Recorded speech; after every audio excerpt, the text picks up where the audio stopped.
नमस्कार। आज हम एक काफी रहस्यमयी कहानी की गहराई में जा रहे हैं। हाँ। ये हमें मिली है रेगिस्तान का रक्षक, मौत का कुआं नाम के एक विवरण से। हाँ। और कहानी है एक ऐसे कुएं की जहां पानी नहीं बल्कि रेत है, और वो रेत लोगों को निगल जाती है। हाँ, सुनने में ही काफी अजीब लगता है। ये रेगिस्तान जैसा विवरण बताता है, बिल्कुल वीरान। बिल्कुल। तो ये कहानी हमें ले जाती है एक ऐसे रेगिस्तान में जहां पहले खनिजों की खोज में और फिर बाद में सोलर प्लांट के सर्वे के लिए लोग आते जाते रहे। हाँ, लेकिन एक खास इलाका है वहाँ। हाँ, वही जिसे मौत का कुआं कहा गया। वहां जाने वाले लोग बस गायब हो जाते थे। गायब?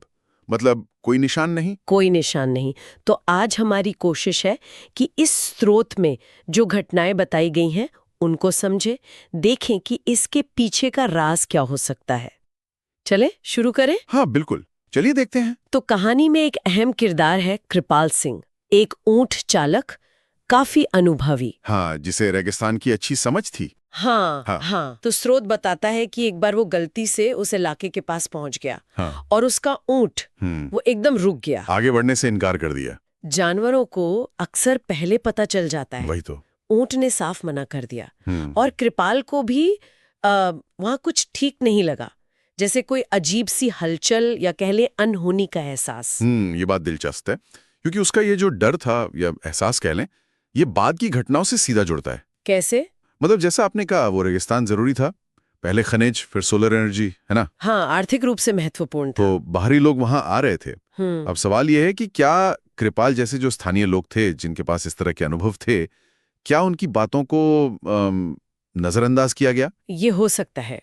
शायद कंपनियों ने इसे बस वहम माना हो। हाँ, और शायद इसीलिए टीमें अनजाने में खतरे की तरफ बढ़ती गईं। बिल्कुल। अच्छा, तो आगे क्या होता है?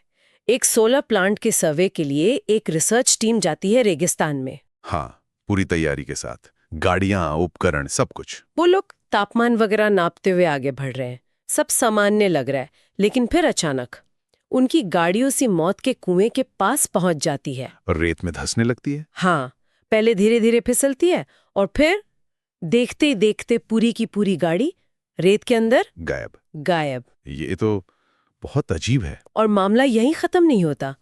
कंपनी को जब गाड़ी का सिग्नल मिलना बंद हो जाता है, हाँ। तो वो सैटेलाइट तस्वीरों का सहारा लेते हैं, है ना? हाँ, जैसा स्रोत में लिखा है। हाँ, और पहले तो गाड़ी की लोकेशन दिखती भी है सैटेलाइट तस्वीरों में। लेकिन फिर वो सैटेलाइट की नजर से भी ओझल हो जाती है। क्या? सैटेलाइट से भी? मतलब ये कैसे मुमकिन है?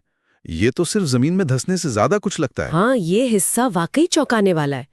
ये किसी ऐसी चीज की तरफ इशारा करता है जिसका कोई सीधा जवाब नहीं है। बिल्कुल, रहस्य और गहरा हो जाता है यहाँ पर। अच्छा, तो पहली टीम तो गायब हो गई। अब कंपनी परेशान।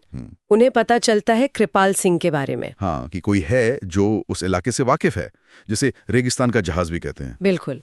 तो कंपनी उससे पहुंचती है, अच्छा खासा पैसा ऑफर करती है, और स्रोत कहता है कि कृपाल को पैसों की जरूरत थी, तो वो मान जाता है।